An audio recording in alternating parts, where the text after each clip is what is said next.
Hello, good afternoon. It's Rupert from Business Growth Bureau. This is a little bit of a news flash, actually, and I'm going to give everything just a few seconds to start to work because obviously the Facebook and YouTube algorithms need time to kick in. And I don't propose to be in air for more than about 3 or 4 minutes. But I want to just pick up on something that's been talked about just in today's news, actually, because it's very significant. We've been saying over the last few weeks that despite where perhaps through some of the worst times we are at the moment ever in terms of a health emergency and obviously what is a very deep recession, there are also some good signs as well. And I want to just catch up with you over that.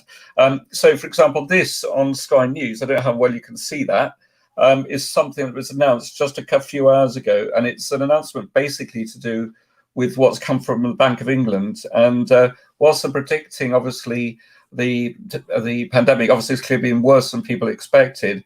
As vaccine rollout has sort of kicked in, they are expecting quite a strong recovery. In fact, so much so they're actually predicting that it could be sort of pre-COVID levels starting to come through over the next few months into the end of this year, and next year the rate of growth will be even stronger.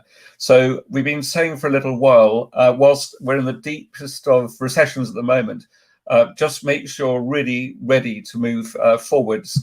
Now, I wanted just also to announce this because at 4:55 today GMT, or 5 o'clock, if you prefer to look at it that way, we're going to be giving a little bit of having a bit of a talk, actually, generally, which I think you may find really interesting. And today's session is about how do business events evolve in a post-COVID world. And moving a little bit on from that, in terms of the detail behind it, we've got an amazing lady joining us called Susie Mayhew. And what she's going to be talking about is what now for business events market in the UK and beyond, different types of business events and different outcomes, understand the key drivers, the who, the why, and what the why that drives the how, and the adaptation is being adopted, making sure that's right, and is the new future around hybrid. And it's all around winners and losers in terms of opportunities moving forward. Now, clearly, the events sector per se has been very badly hit, but so that may follow a few months behind. But it's worth bearing that in mind. Now, next week's session, very much in reaction to what's been announced in the news today, the headline is we're going to be covering next week is how do we ride the wave as the market returns?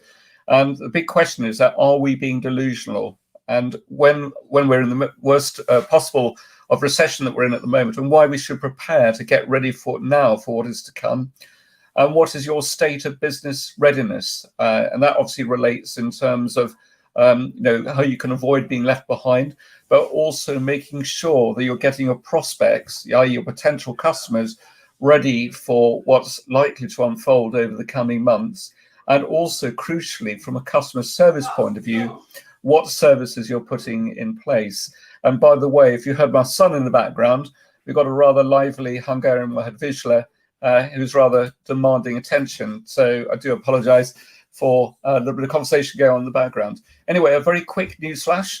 Do enjoy, and we'll look forward to seeing you at 4:55 today at GMT and also next week. Thanks very much. You take care. See you later this afternoon. Bye-bye.